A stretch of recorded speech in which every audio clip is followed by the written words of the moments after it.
Barden at Faith Training Center. Today I want to give you a few tips on showmanship, how to train, and what the judge is looking for. So when I'm ready to saddle and ride my horse, usually I spend about 10 to 15 minutes before my ride working on showmanship. I try to do just a little bit each day.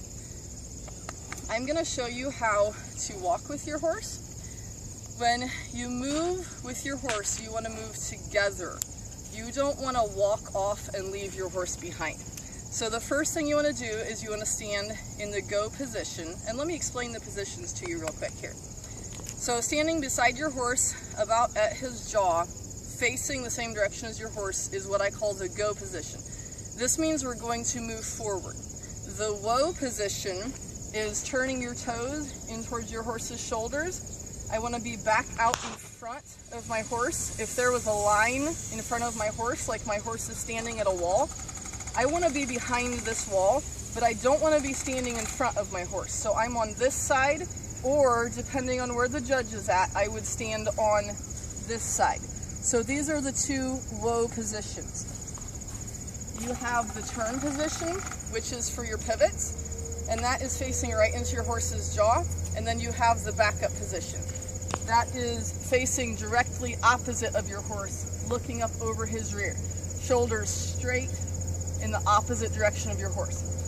So to tell my horse to walk, I'm going to start in the go position. I'm going to tell him with my verbal tongue tap that I want him to walk, and I'm going to wait until I feel like he is starting to move, and I'm going to try to step with him. I'm going to go out away from the camera a little bit and show you the walk and the trot, how I move together with my horse. I cue him, I wait on him to move, and then we go together. It should look like a dance.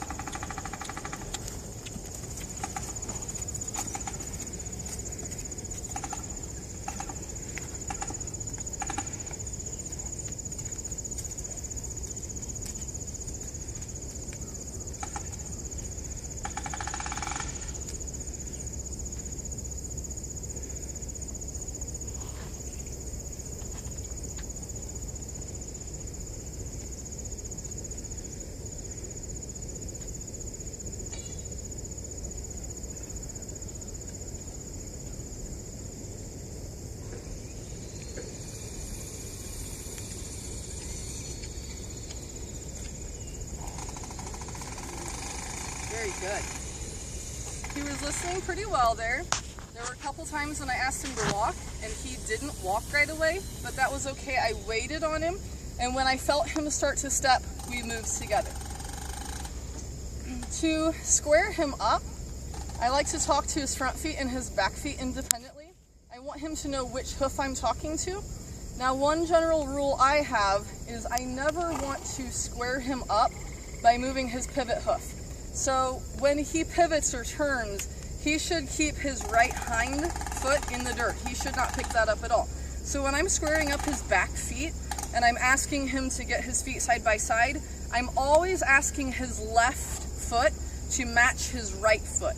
I'm never asking him to take weight off his right one so he can match his left one.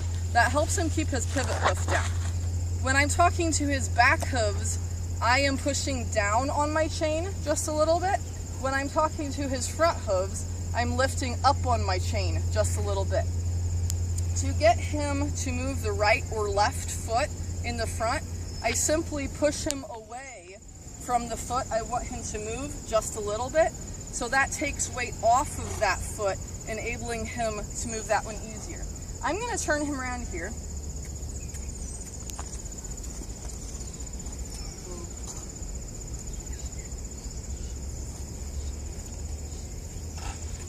And now I'm going to square him up. So he should never prop that back rear leg. I have a little cue that I do for him when he does that.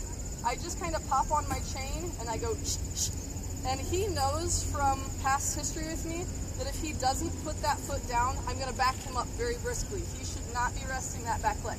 Okay, I'm going to draw his back rear foot up by pulling down and forward. And now I'm going to push back because he went too far. And I'm pushing down this whole time. So forward,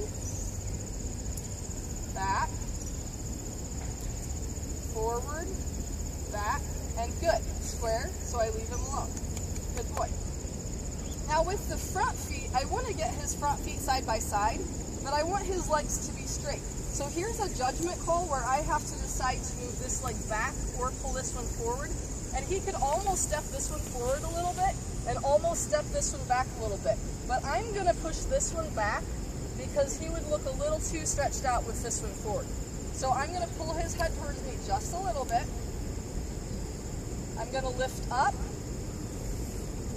Now I have to go right back to his hind end and fix that foot since he moved it. So I forget all about the front. Good. And now because he moved, I'm going to bring this one forward. So head away from me. And back. Not quite close enough.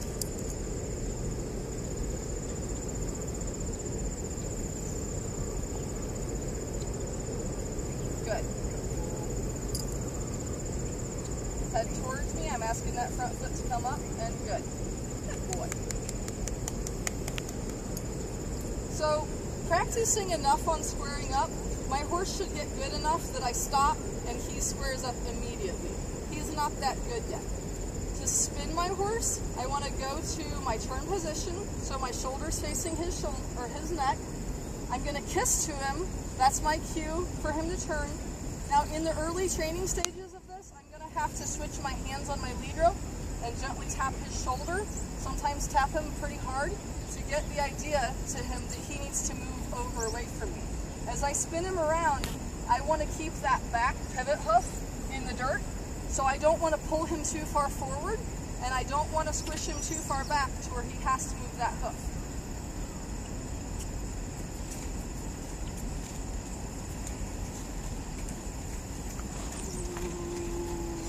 Good. So he's a pretty big, long horse. It takes a pretty fast walk to turn him around. Now I'm going to back him up. I'm going to square up in the completely opposite direction of him. I'm going to look up over his hip, and I'm going to say, shh, to him, like, be quiet, shh. He can hear that, and that's my cue for him to back up. As I slowly move into him, I'm going to pay attention to whether he feels like he's moving backwards or not. If he's not going, I'm going to pop him on the chain just a little bit, or I'm going to smack him in the shoulders just a little bit to get him to move back out of my space.